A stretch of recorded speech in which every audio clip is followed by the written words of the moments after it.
where Jacob had a dream at a place he named afterwards as Bethel, he journeyed on to go and live with his uncle Laban at Haran. Jacob noticed some shepherds. Jacob asked the shepherds where they were from. "We're from Haran," they said.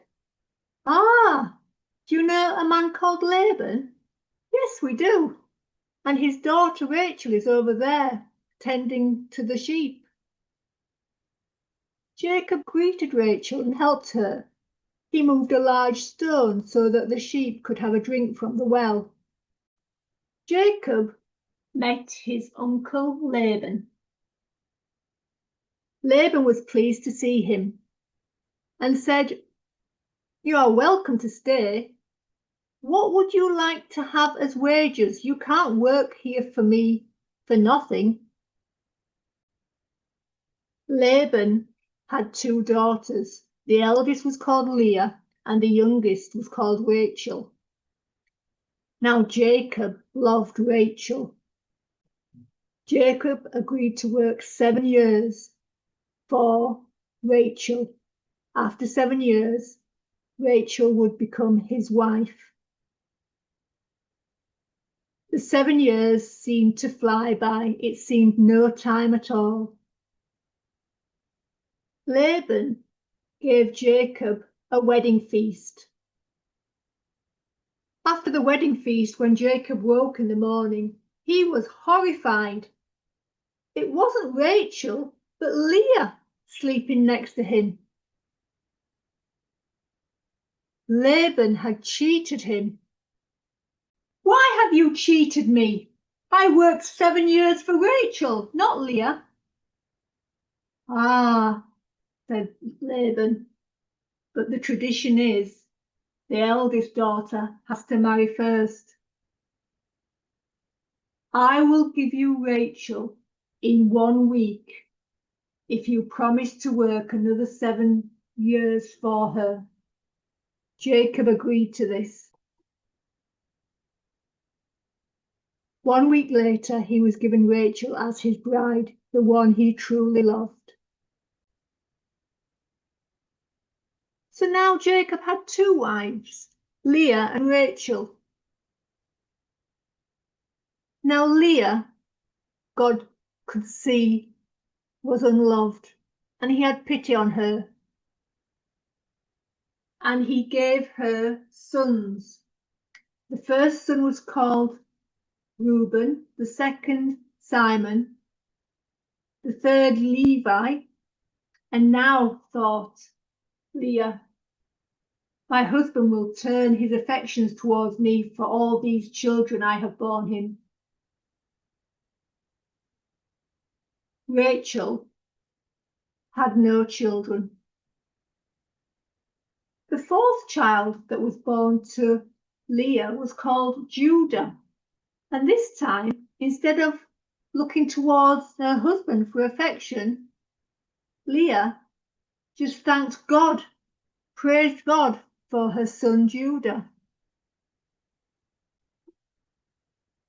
Rachel was very upset and jealous of Leah.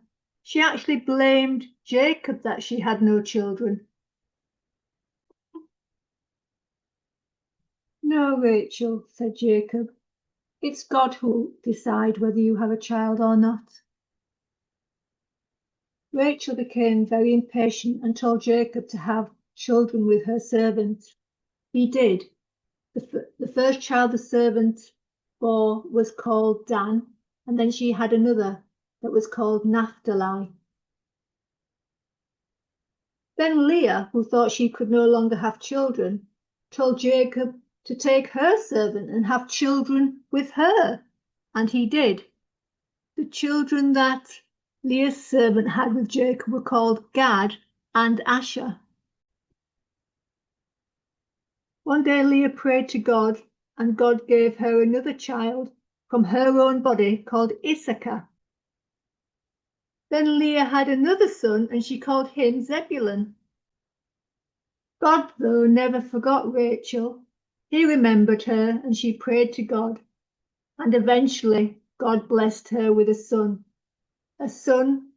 that would be called Joseph. Rachel does have one more child after Joseph, and he's called Benjamin. What's interesting to note is that all these sons, they make up the 12 tribes of Israel. God had promised that there would be a great nation, and the great nation of Israel comes out from these 12 sons, the 12 tribes of Israel. So how is God pointing us to Jesus in this story?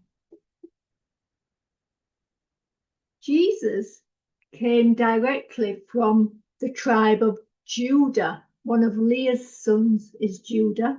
And it's interesting that Leah, when Judah was born, gave thanks to God, praised God for him. With the other children, she was just looking for affection from Jacob. But with Judah, her affection had turned to God, thanking God for Judah. God is a forgiving God. God forgave Jacob of the trickery he had done to Esau by allowing Jacob to eventually get Rachel. We may not understand what's going on, but we just have to keep trusting it will all work out.